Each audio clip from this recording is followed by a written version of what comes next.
Nuestra emisora no pretende ser la mejor emisora del mundo, pero eso sí, tenemos la mejor motivación y actitud para contaros lo que pocos medios os van a contar. Por eso, os esperamos. Radio Cigüeña, la radio libre e independiente del municipio de Rivas hacia Madrid. Mal que le pese a alguno. Y sin financiación. No me fío de ti. Si fueras leal no entrarías disfrazada en las casas para meterte en las habitaciones tristes a la hora del alba. ¿Y quién te ha dicho que necesito entrar? Yo siempre estoy dentro, mirándolos crecer día por día desde detrás de los espejos. No puedes negar tus instintos, eres traidora y cruel. Cuando los hombres me empujáis unos contra otros, sí, pero cuando me dejáis llegar por mi propio paso, cuánta ternura al desatar los nudos últimos, y qué sonrisas de paz en el filo de la madrugada. ¡Calla! Tienes dulce la voz y es peligroso escucharte. No os entiendo, si os oigo quejaros siempre de la vida, ¿por qué os da tanto miedo dejarla? No es por lo que dejamos aquí, es porque no sabemos lo que hay al otro lado. Lo mismo ocurre cuando el viaje es al revés, por eso lloran los niños al nacer.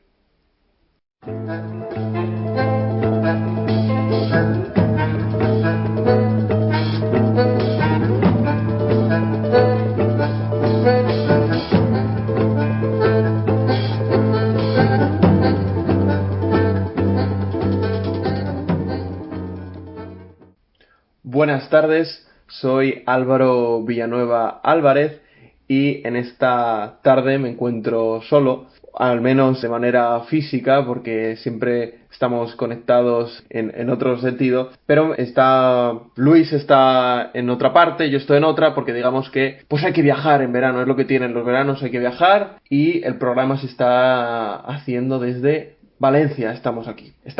Lo digo en plural porque me encuentro solo. En el anterior programa teníamos multitud. Estábamos con Antonio Christoph y Luis Palmero en las máquinas, pero en el día de hoy me encuentro solito, pero acompañado de la literatura, cómo no. Es un placer presentar de nuevo, como todas las semanas, este programa No Todo es Lorca. Y quería empezar haciendo un resumen de lo que ha sido esta semana, porque a pesar de que no nos gusta hablar de uno mismo, y a mí al que menos, pues al igual que en el episodio pasado hablábamos de la Cuesta de Moyano, de la compra y venta de libros de segunda mano, pues hace poco, precisamente ayer por la mañana, me acerqué a un mercadillo que se encuentra por esta zona a comprar y rebuscar libros, por supuesto siempre con la esperanza de encontrar gangas y, ¿por qué no, un incunable,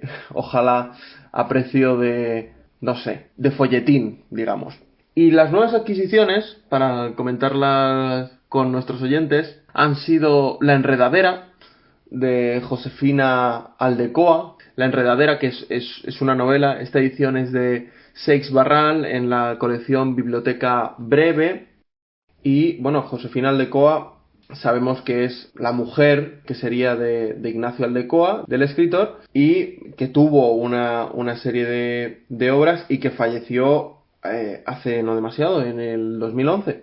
La verdad es que no conocía su obra, ciertamente, pero tenía muchas ganas de acercarme a ella, así que ya tengo por este lado alguna lectura de verano. Parece ser que es una historia a modo de, digamos, bimembre, seccionada a partir de la vida de dos mujeres: Julia, que está recién separada, y Clara, que vive como una especie de... vive la opresión femenina, ¿no? Todo esto en un paisaje de serranía culta, y que está seccionado precisamente cada tramo del argumento, pues está seccionado en el título por el nombre de uno de estos personajes, bien Clara o bien Julia. Así que le recomiendo adentrarse. Además, Josefina Aldecoa fue asistente en León a la tertulia literaria que dio lugar a la creación de la revista Espadaña, de la que precisamente ya hemos hablado en este programa. Más adquisiciones. Esta ya no se trata, o al menos no se trata solo de un libro, sino que se trata más bien de una especie de antología, de selección del Reader Digest, realizada por Dámaso Alonso, del que ya hemos hablado sobre su papel como profesor y como teórico de la generación del 27, pues es una selección hecha por Dámaso Alonso, como catedrático de la Universidad de Madrid y miembro de la Real Academia Española, su mujer Eulalia y otro académico de la Real Academia, que era Luis Rosales. El libro que he conseguido se trata del tomo tercero, se llama Primavera y Flor de la Literatura Española. Y es una selección desde el romanticismo hasta pasada la generación del 27. Es decir, escritores posteriores como José Luis Hidalgo y otro tipo de autores, Agustín de Foxá, anteriores Lorca, Adriano del Valle, Rafael Lasso de la Vega, Fernando Villalón, Pedro Salinas, anteriores aún Gregorio Marañón, Juan Ramón Jiménez, Pío Baroja, Ángel Ganivet, Ramón de Basterra, Valle Inclán, Miguel de Unamuno, Antonio Machado, y digamos lo que hace es agruparlos en cuanto a la temática o en cuanto a la línea literaria en la que se sitúan sus composiciones literarias. Por ejemplo, encontramos a Juan Ramón Jiménez tanto en Modernismo y Generación del 98 como en escritores de 1927, ya que, no sé si lo hemos hablado aquí, pero Juan Ramón Jiménez, digamos que realiza toda una serie de desplazamientos en su literatura que abarcan gran cantidad de movimientos literarios, por lo que es un autor muy polifacético. Entonces, este es otro de los libros, es un libro gordo, un tocho que ya hemos dicho, con Jacinto Benavente, Miguel de Unamuno, etcétera, y que tiene muy buena pinta. Es una gran edición, el precio muy barato, como es en todos estos sitios, pero está en excelentes condiciones. También encontramos a Julio Camba, al que ya hemos dedicado un programa, Ramón Gómez de la Serna, del que ya hemos leído alguna greguería, Antonio Machado, etcétera. La siguiente adquisición, otra antología, pero esta vez en la colección austral clásica realizada por Gonzalo Corona Marzol sobre la poesía de José Hierro. Le recomiendo muchísimo la poesía de José Hierro porque es un autor que no encajaba en la visión que tienen algunos lectores sobre lo que debería o no debería ser un poeta. Era un poeta campechano que se acercaba a los lectores, a los bares, digamos, llevaba un estilo de vida cercano, más natural, de una persona como cualquier otra, no un autor, pues, como se pensaría, pues, en su torre de marfil y aislado del mundo para una mayor conexión con las musas, ¿no? Algo así. Entonces, esta colección de poesía de José Hierro es sumamente interesante. Vamos a leer un poema para incitarles a la lectura de José Hierro o Pepe Hierro, que es como se le ha conocido más bien. Por cierto, de José Hierro también hemos hablado de sus dos concepciones, de la poesía alucinada y del poema reportaje, por lo que también el poema que les leamos les servirá para comprobar.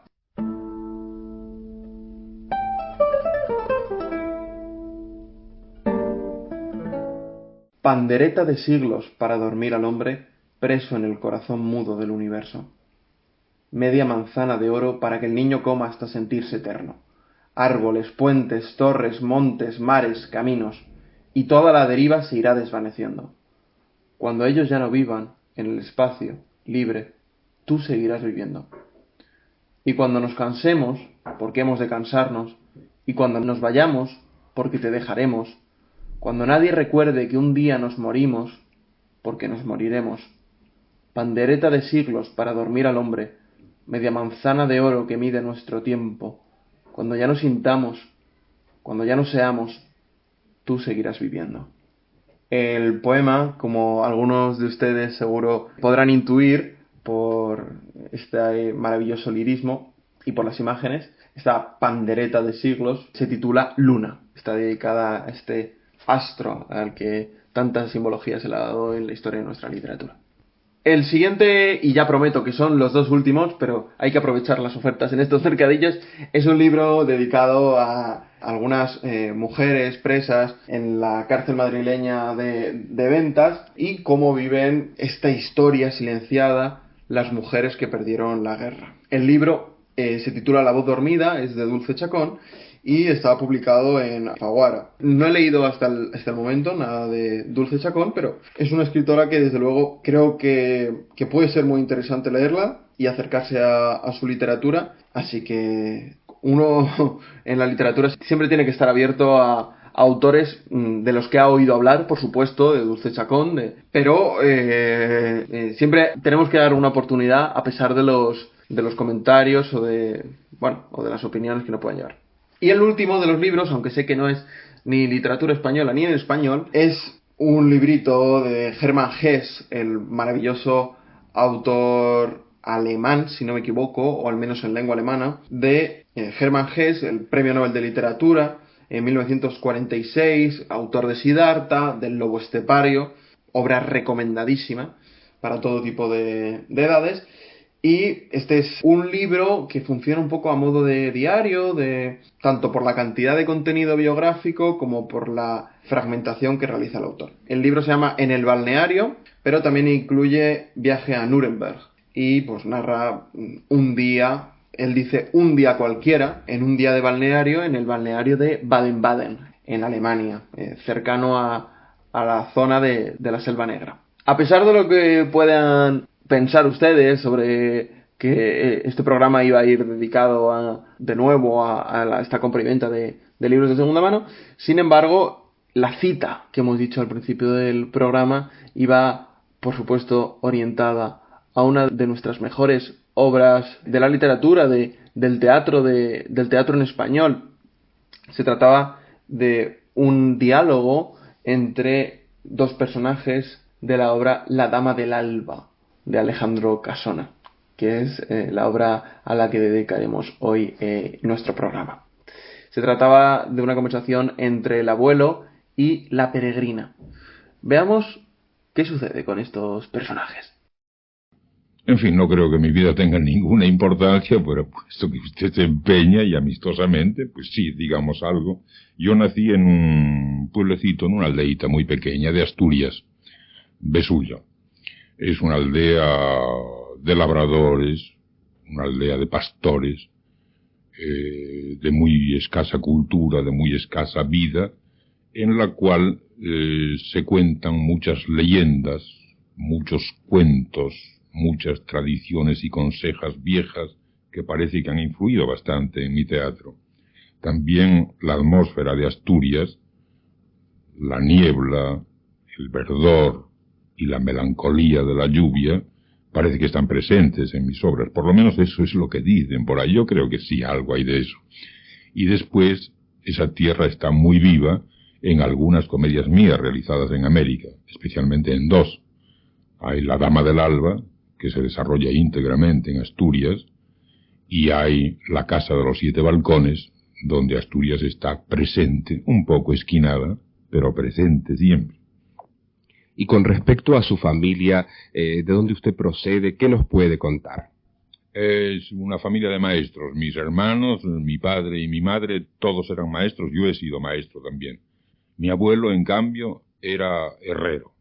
Bueno, creo que nadie mejor que el mismo Alejandro Casona para hablar de su vida, que como vemos tampoco es que le importase demasiado, digamos, los rasgos biográficos, no sentía que tuviesen una conexión profunda realmente con su obra, pero como vemos sí que la tenían, dado que su influencia, digamos, su origen asturiano en esas regiones montañosas del norte de España, tienen una enorme influencia, como vemos tanto en la simbología como en los matices de su teatro.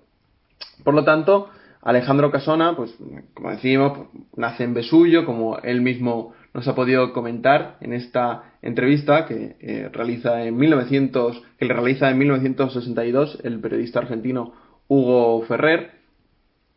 Pues nace en 1903 en Besullo y fallece en 1965 en Madrid.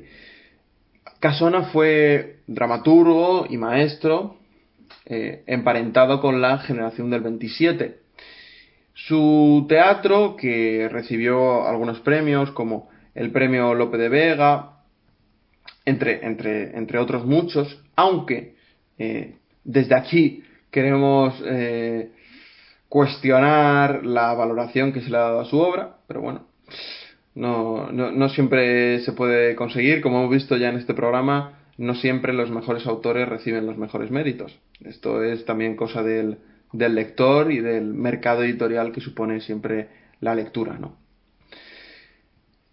Casona se le tildó, y esto es parte del olvido, digamos, no tanto en la crítica, sino a nivel del lector estándar, se le tildó de hacer un teatro evasivo. Alejandro Casona, se adhirió fielmente al bando republicano, pero una vez vio que la guerra iba a extenderse y que sería un conflicto que le podía suponer algunos problemas, pues decide exiliarse.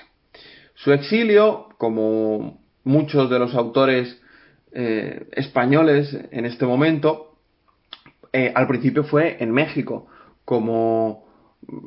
digamos, México supone para los poetas y escritores españoles exiliados durante la Guerra Civil un auténtico, no diría oasis, pero sí un lugar más cercano a su casa, un hogar, digamos, en el que refugiarse de esos tiempos convulsos de la Guerra Civil Española.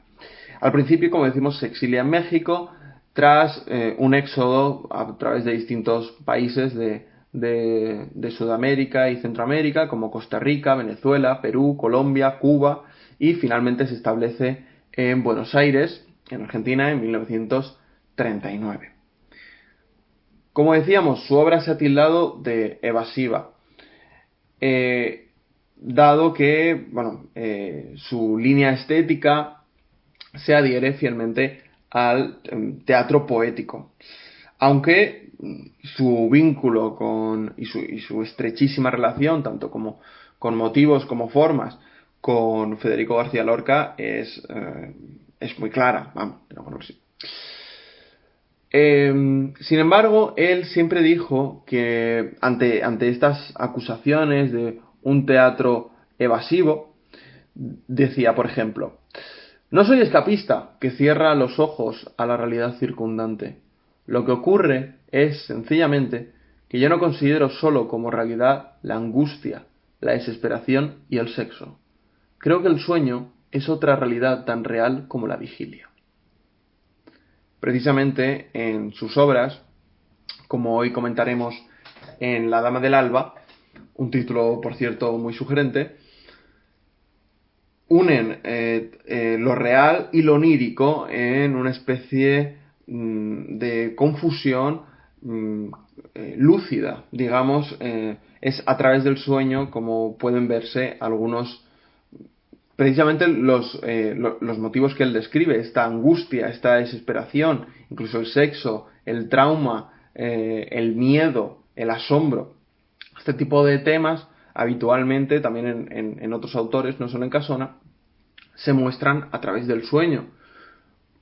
Vean ustedes, por ejemplo, en nuestros sueños, y cuando uno se va a dormir, pues se dice que habitualmente sus preocupaciones, sus sueños, sus mayores miedos, a veces ocupan esta parte de nuestro subconsciente, ¿no? De nuestro subconsciente freudiano, y nos levantamos con miedo y diciendo: Dios mío, ¿por qué me ha tocado a mí soñar esto? Cuando realmente, pensándolo fríamente, pues puede ser una preocupación, un problema con la familia, un problema de todo tipo, digamos. Y esta es, digamos, la línea que toma Casona. No es una línea fácil, digamos, simplemente evasiva para alejarse de la realidad, sino que pretende, a través del sueño, mostrar esta misma. También influido, como no, por la censura, dado que en estos momentos la censura gubernamental estaba institucionalizada, aunque es cierto que en el exilio no tenía todo este tipo de trabas para la publicación de obras en cuanto a la temática, motivos, pues el sexo, la iglesia, todo este tipo de cosas. Otras obras de Alejandro Casona, realmente llamado Alejandro Rodríguez Álvarez, pero toma este segundo nombre, este apellido de Casona, lo toma de su familia.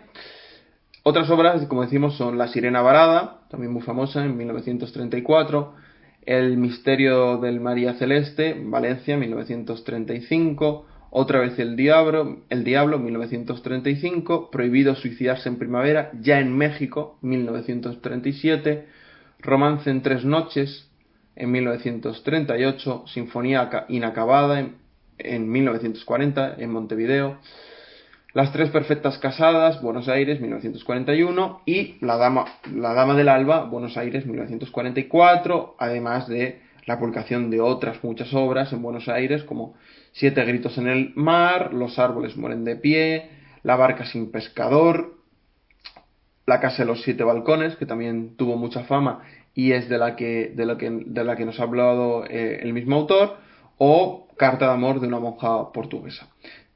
También algunas de estas obras se han llevado al cine, desde luego.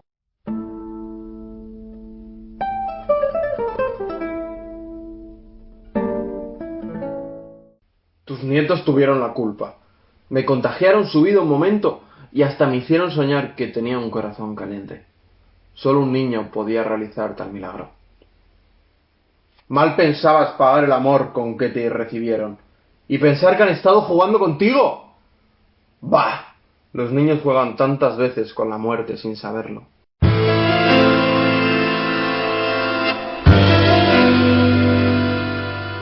Este es otro fragmento de esta obra que estamos comentando hoy, La Dama del Alba.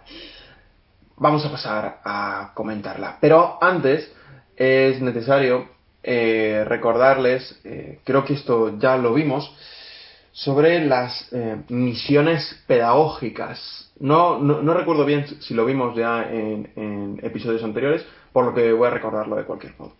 Las misiones pedagógicas era un proyecto pedagógico, nunca mejor dicho, y no se puede expresar mejor de otra manera, por la que distintos grupos teatrales iban moviéndose, digamos, por la geografía española y por los pueblos, de modo que paliasen de algún modo el analfabetismo y pues también difundiesen obras de nuestra literatura clásica, obras dramáticas de nuestra literatura clásica, Lope de Vega, Calderón, etc.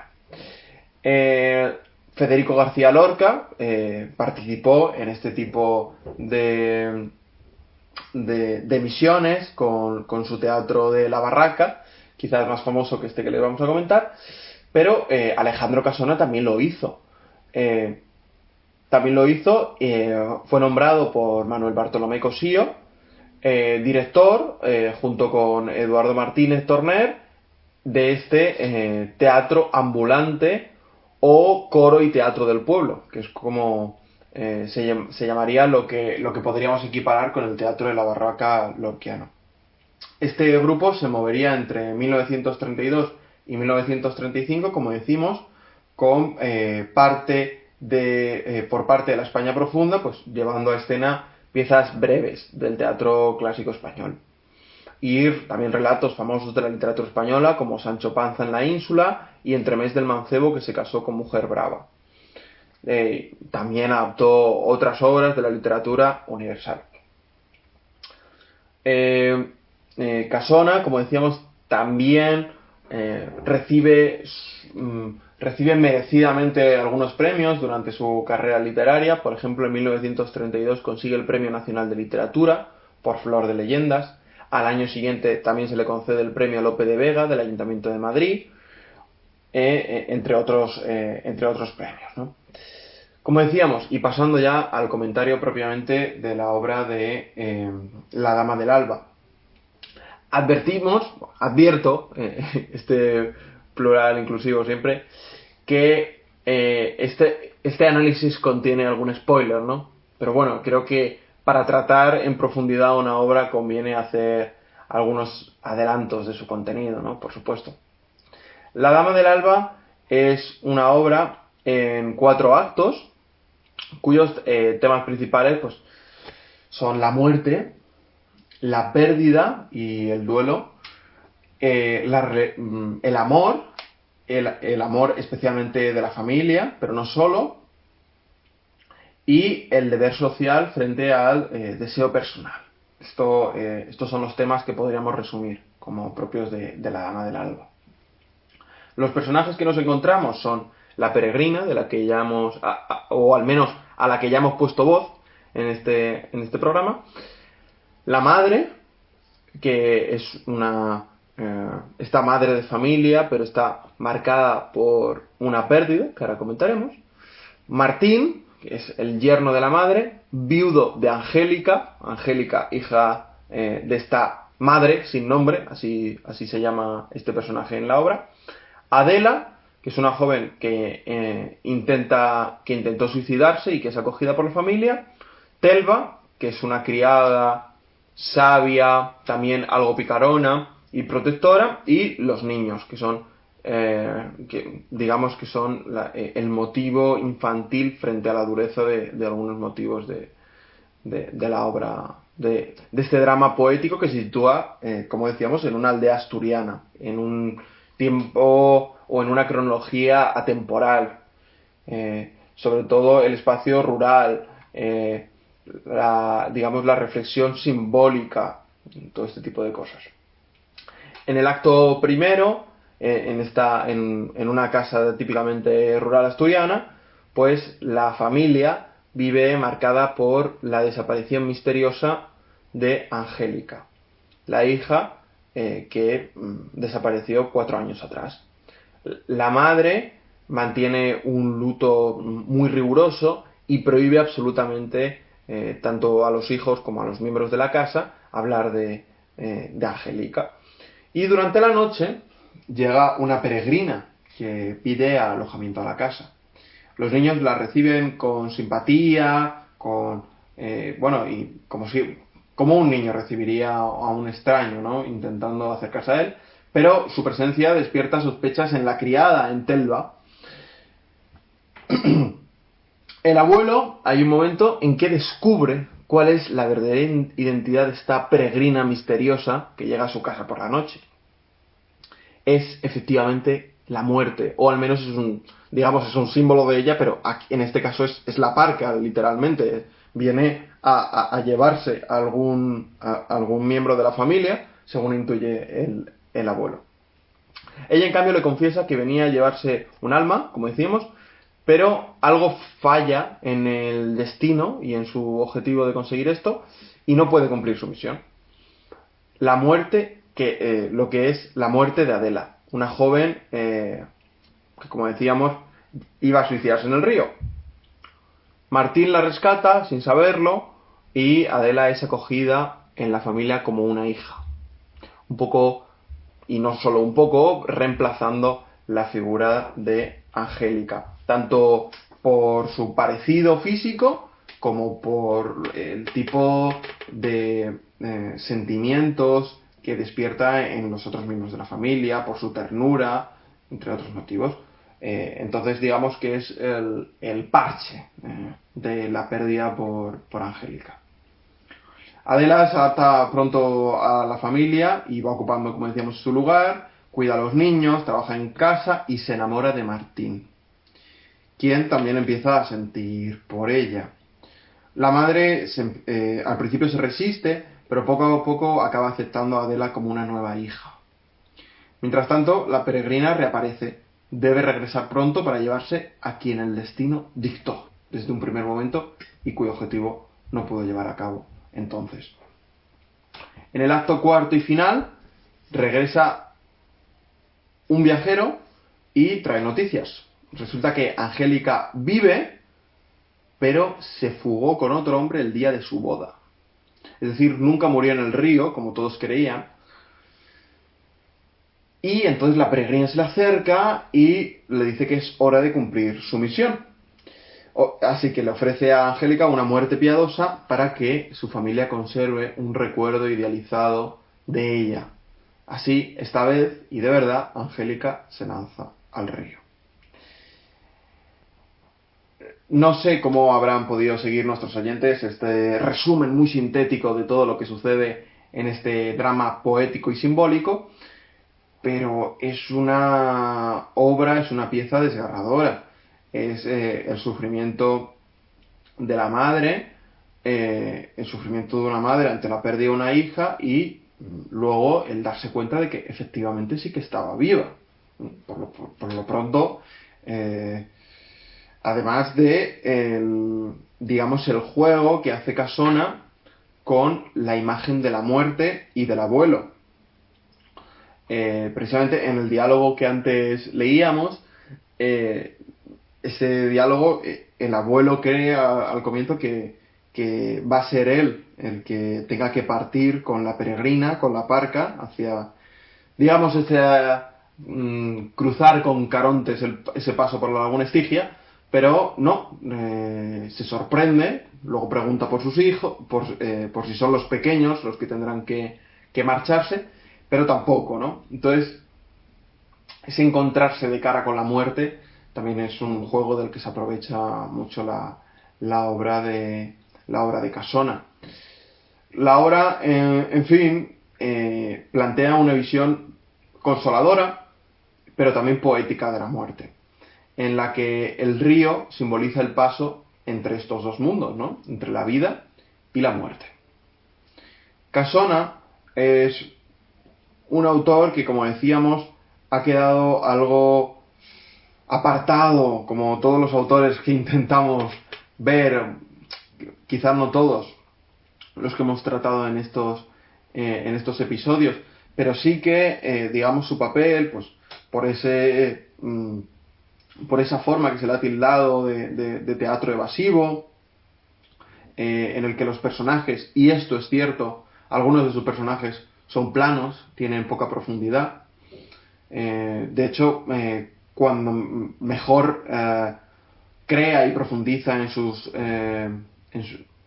digamos, en la psicología y en la redondez de sus personajes, es precisamente cuando no son los protagonistas. Por ejemplo, en este caso sería Telva, la criada, la que presenta un personaje más completo. Esto resulta bastante curioso. En general, Alejandro Casona o Alejandro Rodríguez Álvarez es un autor que durante el exilio, porque es uno de nuestros, creo recordar que es nuestro primer autor propiamente con una estancia en el exilio tras la Guerra Civil o durante la Guerra Civil, nunca, digamos, corta el hilo que le une a la tradición literaria española, de la que también está bebiendo, y es por ello por lo que se le ascribe o por lo que se le incluye en la llamada y cuestionada también generación del 27. Escuchémosle un momento. Ha dicho usted bien movimiento literario, porque una cosa es seguir el movimiento literario del teatro español y otra cosa es seguir al teatro español. El teatro no se puede seguir desde lejos, porque el teatro no es el autor. El teatro es la comedia, pero es el director, son los actores y sobre todo es esa cosa admirable que es el público. Conocer el teatro de un país es sobre todo conocer el público teatral de un país. Ahora, lo que se puede seguir desde lejos, que es el libro puramente escrito, naturalmente, que he seguido la obra de mis compañeros. Algunos que empezaron el teatro conmigo y que siguen siendo no solamente mis compañeros, sino mis fraternales amigos, como es por ejemplo Pepe López Rubio. Empezó exactamente el mismo año que yo.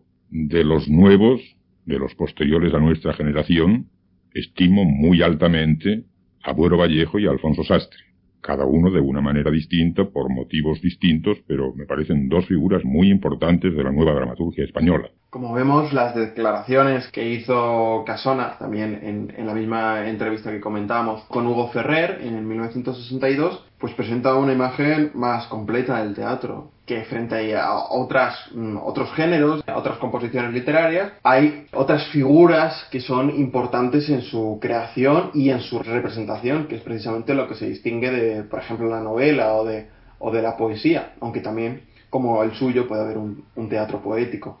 Hablamos del director, de los actores, de los encargados de las luces, estas formas de representación, pero que nunca olvida y sigue fielmente, pues como vemos, a Antonio Buero Vallejo y a otros autores desde su estancia en el exilio en Buenos Aires, en Argentina, finalmente.